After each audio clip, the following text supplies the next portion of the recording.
ಕರ್ನಾಟಕ ರಾಜ್ಯದಲ್ಲಿ ಯಡಿಯೂರಪ್ಪನವ್ರನ್ನ ಸನ್ಮಾನ್ಯ BS ಯಡಿಯೂರಪ್ಪನವ್ರನ್ನ ರೈತ ನಾಯಕನನ್ನ ಯಾವ ರೀತಿ ಈ ನಾಡಿನ ಜನ ಪ್ರೀತಿ ಮಾಡ್ತಾರೋ ಗುರುತಿಸ್ತಾರೋ ನಮ್ಮ ಯಡಿಯೂರಪ್ಪನವರು ಬಳಸಿರ್ತಕ್ಕಂಥ ಅಂಬಾಸಿಡರ್ ಕಾರ್ CKR45 ಇದನ್ನು ಕೂಡ ಎಲ್ಲರೂ ಕೂಡ ಪತ್ತೆ ಹಚ್ತಾರೆ, ಗುರುತಿಡಿತಾರೆ. ಕಾರಣ ಏನಪ್ಪ ಅಂತ ಹೇಳಿದ್ರೆ ಭಾರತೀಯ ಜನತಾ ಪಾರ್ಟಿ ಕೇವಲ ನಗರಕ್ಕೆ ಸೀಮಿತ ಆಗಿರ್ತಕ್ಕಂಥ ಭಾರತೀಯ ಜನತಾ ಪಾರ್ಟಿಯನ್ನು BJPಯನ್ನು ಹಳ್ಳಿಗೆ ತೆಗೆದುಕೊಂಡೋಗಿ ಪಕ್ಷದ ಸಂಘಟನೆಯನ್ನು ಬಲಪಡಿಸ್ತಕ್ಕಂಥ ನಿಟ್ಟಿನಲ್ಲಿ ರೈತ ನಾಯಕರು ಹೋರಾಟಗಾರರಾಗಿರುವಂಥ BS ಯಡಿಯೂರಪ್ಪನವರ ಪಾತ್ರ ಎಷ್ಟಿದೆಯೋ ಈ ಅಂಬಾಸಿಡರ್ ಕಾರ್ CKR45 ಪಾತ್ರವೂ ಕೂಡ ಅಷ್ಟೇ ಇರುವಂಥದ್ದು.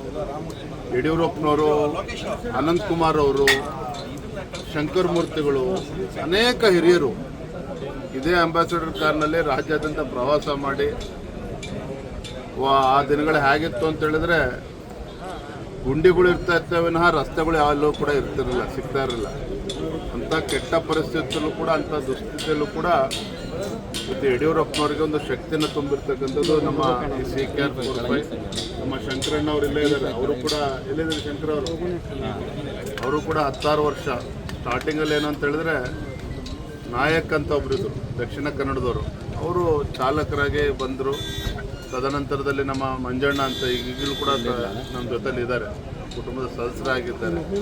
ಅವರು ಕೂಡ 15 ವರ್ಷಗಳ ಕಾಲ ಕಾರನ್ನ ಚಾಲಕರಾಗಿ ಓಡಿಸಿದ್ದಾರೆ. ನಮ್ಮ ಶಂಕರ್